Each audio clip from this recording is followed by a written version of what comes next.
Hi, my name's Dr. Ross Hauser. Welcome to the Hauser Neck Center here in Fort Myers, Florida. A very common thing that we see at the Neck Center here is cervical radiculopathy.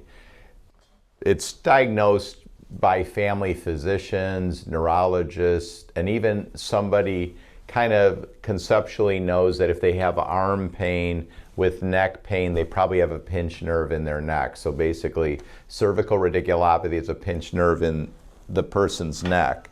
So this is a very big model of the cervical spine, and you could see that right here there's holes. See the holes right there? That's where the nerves go from the spinal cord through these holes out to the arm. So the holes are basically spaces that are between the vertebrae. So if we look at this other model, you can see that on this side, you can see that there's little orange things here, that those are depicting the nerves that are coming from the spinal cord. Those nerves go to the arm and they innervate the muscles and everything. And on this side, you can see that some of the nerves go into this structure here, which is called the brachial plexus. So the brachial plexus runs right in front of the shoulder, and the lower cervical nerves, like cervical nerve number 5, number 6, number 7, number 8, they make up the brachial plexus. And when somebody has arm pain, sometimes the problem isn't in the neck, but it's actually in the shoulder. So if you have a nerve problem that the doctor has diagnosed and you have pain down the arm or numbness down the arm or weakness in the arm, and they can't find a pinched nerve in the neck, it may be that you have shoulder instability.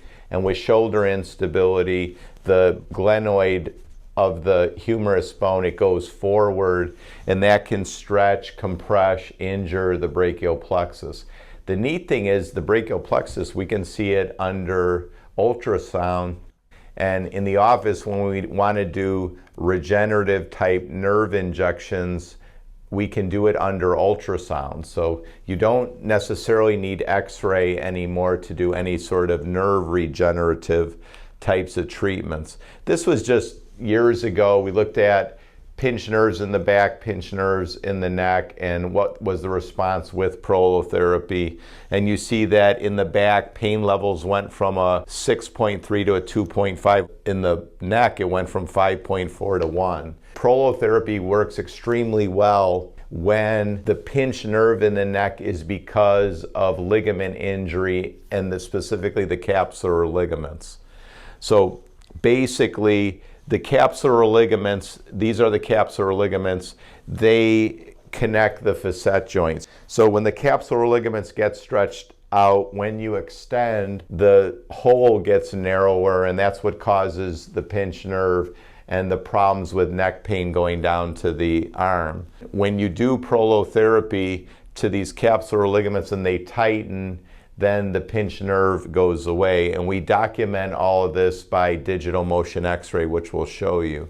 And this just kind of shows with cervical instability when you first get it, and you know me, I think most cervical instability is from looking at a cell phone for hours and hours and hours, or a hunched over a computer. Then the ligaments get stretched out in the back, and when those ligaments get stretched out in the back, the vertebrae move. The vertebrae move in dysfunctional ways. They move excessively, and the excessive movement of the bones can cause nerve dysfunction, nerve injury, nerve irritation, which then of course causes pain.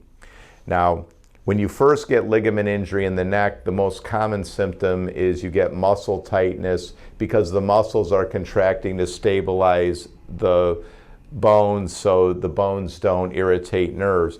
But eventually you'll get positional radiculopathy, so I want to explain that.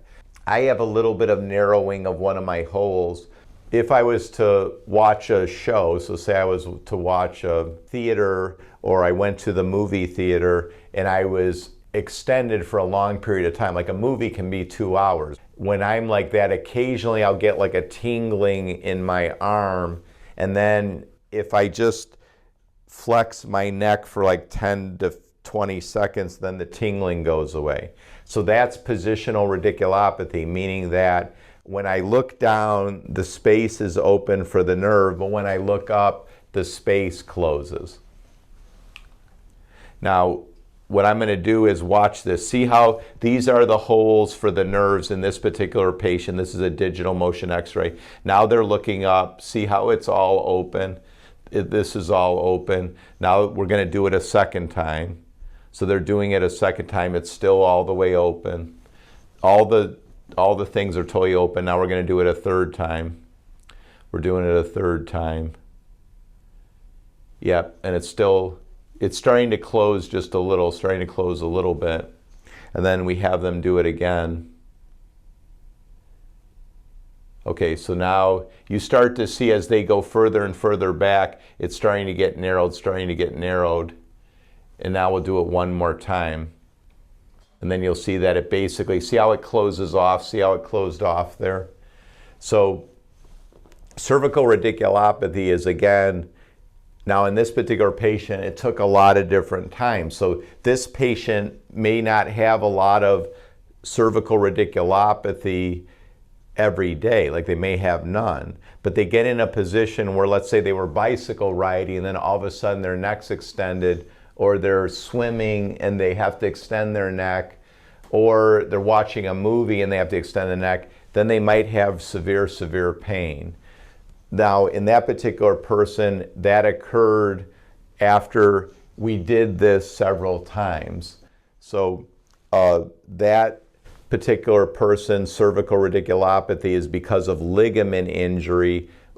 In other words, it's open, then they extend, they extend, they extend, they extend, and then it narrows and narrows. That means it's a connection problem. So the treatment to tighten the connection is prolotherapy. Prolotherapy causes a tightening and thickening of the capsular ligament, so eventually it stays open all the time so the person can look up as long as they want and they don't have any problem.